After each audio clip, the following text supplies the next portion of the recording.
ಜಾರಿಗೊಳಿಸಲಾಗುವುದು.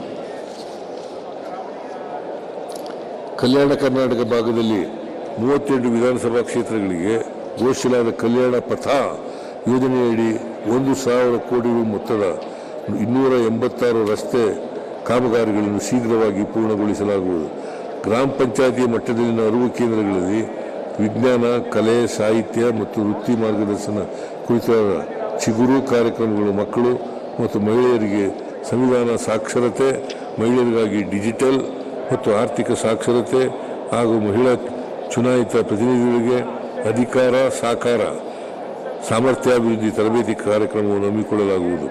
ಸೌರಶಕ್ತಿಯನ್ನು ಬಳಸಿ ಗ್ರಾಮ ಪಂಚಾಯಿತಿಗಳ ವಿದ್ಯುತ್ ಬಿಲ್ಲಿನ ಹೊರೆಯನ್ನು ತಗ್ಗಿಸಲು ಸಾರ್ವಜನಿಕ ಖಾಸಗಿ ಸಹಭಾಗಿತ್ವದಲ್ಲಿ ಸೋಲಾರ್ ಮೈಕ್ರೋ ಗ್ರಿಡ್ಗಳನ್ನು ಸ್ಥಾಪಿಸಲಾಗುವುದು.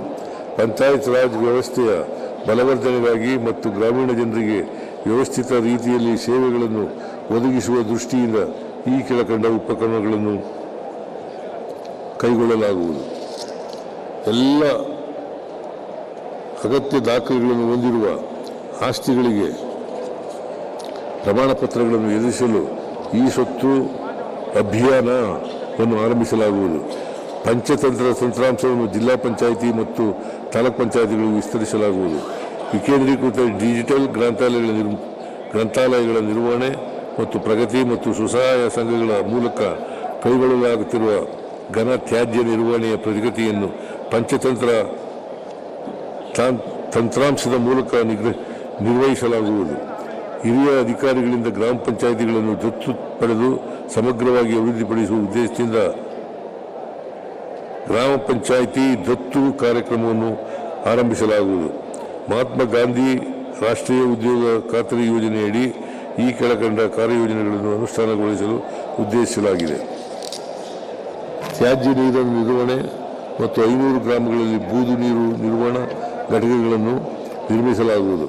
ಗ್ರಾಮೀಣ ಪ್ರದೇಶದ ಸ್ವಸಹಾಯ ಸಂಘಗಳ ಪಾಲ್ಗೊಳ್ಳುವಿಕೆಯೊಂದಿಗೆ ಮಿಶ್ರ ಬೆಳೆ ಪದ್ಧತಿಯಲ್ಲಿ ಸಂಬಾರ ಪದಾರ್ಥಗಳು ಮತ್ತು ಹಣ್ಣಿನ ಬೆಳೆಗಳನ್ನು ಒಟ್ಟು 5,000 ಎಕರೆ ಪ್ರದೇಶದಲ್ಲಿ ಬೆಳೆಸಲಾಗುವುದು.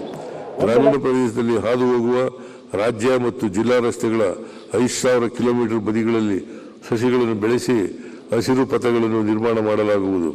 ರೈತರ ಹೊಲಗಳಿಗೆ ಸಂಪರ್ಕ ಕಲ್ಪಿಸುವ ರಸ್ತೆಗಳನ್ನು ಹಂತ ಹಂತವಾಗಿ ಅಭಿವೃದ್ಧಿಪಡಿಸಲು ಕೃಷಿ ಪಥ ಯೋಜನೆಯನ್ನು ಜಾರಿಗೊಳಿಸಲಾಗುವುದು. ರೈತರ ಜಮೀನುಗಳಲ್ಲಿ ಅಂತರ್ಜಲ ಹೆಚ್ಚಳ ಹಾಗೂ ಮಣ್ಣಿನ ಸಂರಕ್ಷಣೆಯನ್ನು ಹೆಚ್ಚಿಸುವ ನಿಟ್ಟಿನಲ್ಲಿ ಕೃಷಿ ಕವಚ ಕಾರ್ಯಕ್ರಮ ರೂಪಿಸಿದ್ದು ಗ್ರಾಮೀಣ ಪ್ರದೇಶಗಳಲ್ಲಿ ಒಟ್ಟು 50,000 ಹೆಕ್ಟೇರ್ ಬದು ನಿರ್ಮಾಣ ಮಾಡಲಾಗುವುದು. ನೀರು ಸರಬರಾಜು, ಮೂಲಭೂತ ಸೌಕರ್ಯಗಳ ಸುಸ್ಥಿರ ಮತ್ತು ವೈಜ್ಞಾನಿಕ ನಿರ್ವಹಣೆ ಸಲುವಾಗಿ ಭೌಗೋಳಿಕ ಮಾಹಿತಿ ವ್ಯವಸ್ಥೆ GIS ಆಧಾರಿತ ಮೊಬೈಲ್ ಮತ್ತು ವೆಬ್ ತಂತ್ರಾಂಶವನ್ನು ಅಭಿವೃದ್ಧಿಪಡಿಸಲಾಗುವುದು.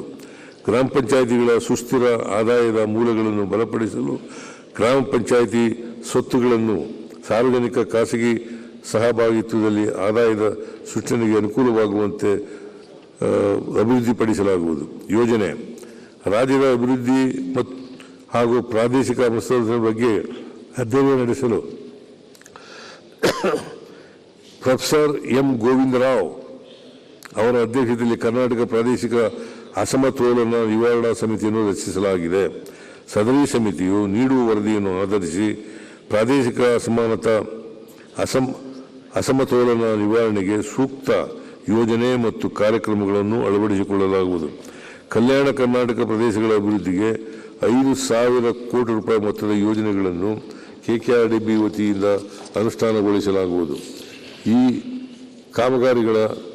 ಕಾಮಗಾರಿಗಳ ಗುಣಮಟ್ಟವನ್ನು ಖಚಿತಪಡಿಸಿಕೊಳ್ಳಲು ವಿಶೇಷ ಕ್ರಮ ತೆಗೆದುಕೊಳ್ಳಲಾಗುವುದು.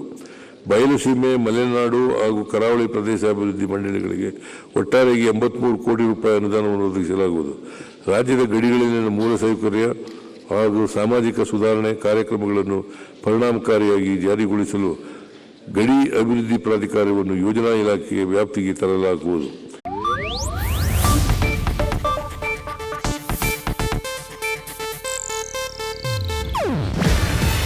ಇದು ಏಷ್ಯಾನೆಟ್ ನ್ಯೂಸ್ ನೆಟ್ವರ್ಕ್ ಪ್ರಸ್ತುತಿ. ನೀವು ನೋಡ್ತಿದ್ದೀರಾ ಏಷ್ಯಾ ನೆಟ್ ಸುವರ್ಣ ನ್ಯೂಸ್.